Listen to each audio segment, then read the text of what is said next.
राधे राधे, जय श्री कृष्णा। आज है कार्तिक मास का 25वां दिन और हम पाठ कर रहे हैं कार्तिक महात्म्य के 28वें अध्याय का। तो ठाकुर जी का नाम लेते हुए हम पाठ शुरू करेंगे। ओम नमो भगवते वासुदेवाय नमः। ओम नमो भगवते वासुदेवाय नमः।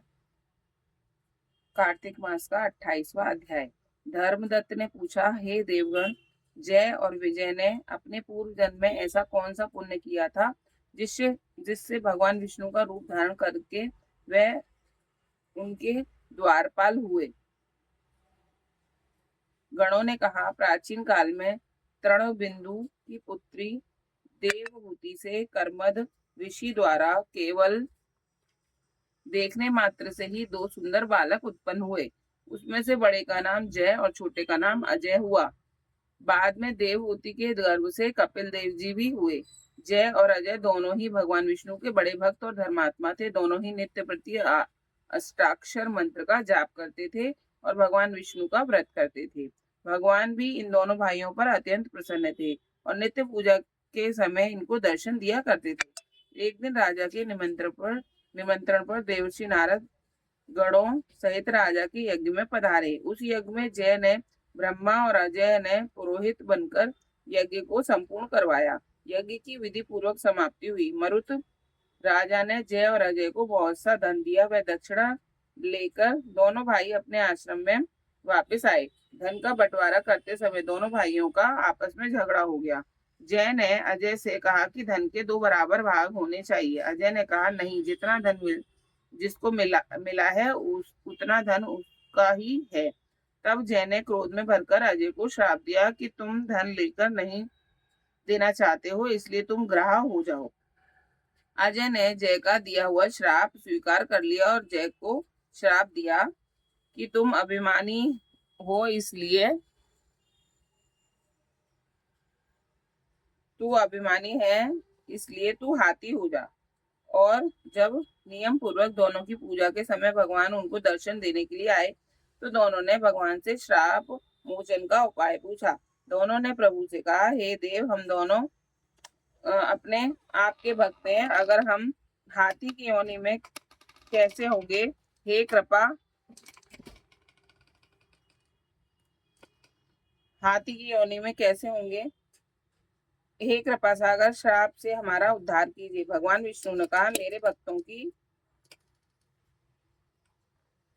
वाणी भी कभी असत्य ना होगी। यमराज भी उनको अन्यथा नहीं कर सकते हैं। पूर्व काल में मुझे भक्तराज प्रहलाद के कहने पर स्तंभ से प्रकट होना पड़ा था और राजा अम्बरीश के कहने पर 10 अवतार लेने पड़े थे। अतः तुम दोनों अपने श्रापों को भोगकर फिर से मेरे लोक को प्राप्त हो गए। इतना कहकर भगवान विष्णु अंतर ध्यान हो गए।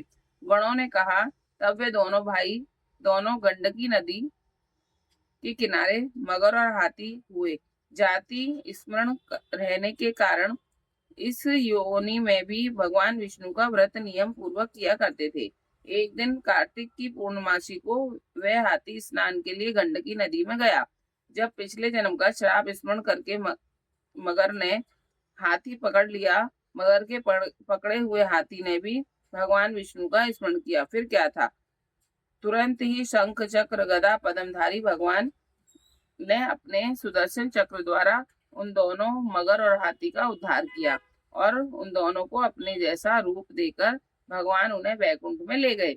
इसी दिन से उस स्थान का नाम हरि क्षेत्र प्रसिद्ध है। चक्र के आघात से वहां के पत्थरों में भी चिन्ह बने हुए हैं। वे दोनों भी जय और अजय के नाम से आज तक संसार में प्रसिद्ध हैं। हे विप्र, आपने भगवान विष्णु के द्वारपालों के संबंध में जो प्रश्न किया था उसका विस्तृत उत्तर मैंने दे दिया है। इसलिए हे द्विज, तुम भी ईर्ष्या और द्वेष को त्याग कर नित्य भगवान विष्णु का व्रत करो। जगत के प्रत्येक जीव को समदृष्टि से देखो। तुला, मकर और मेष की संक्रांति में नित्य प्रातः स्नान किया करो। एकादशी व्रत किया करो। तुलसी वन की रक्षा किया करो। गो ब्राह्मण वैष्णवों की सेवा किया करो। सेवा के लिए हर समय तैयार रहा करो। व्रत करने वालों को मसूर, कांची, बैगन के साग का कदापि प्रयोग नहीं करना चाहिए। हे धर्मदत्त, ऐसा करने पर तुम शरीर त्याग के पश्चात हम लोगों के समान गति पाओगे।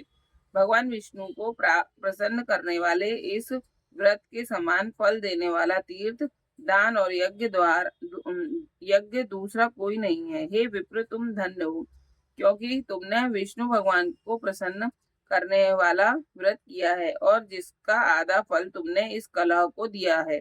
इसके फलस्वरूप इस कलह को बैकुंठ में लिए जा रहे हैं। नारद जी ने राजा पृथु से कहा, राजन, इस प्रकार धर्मदत्त और को विष्णु भक्ति का उपदेश देकर कलह को साथ लेकर विष्णु के पार्षद बैकुंठ को चले गए। धर्मदत्त भी उनके आदेशानुसार भगवान विष्णु के व्रत में तल्लीन हो गया और फिर जब उसका देहांत हुआ तो अपनी दोनों स्त्रियों के साथ विष्णु लोक को गया। हे राजन, जो कोई भी प्राचीन काल के इस इतिहास को सुनता है और सुनाता है, वह अंत में विष्णु लोक को प्राप्त होता है।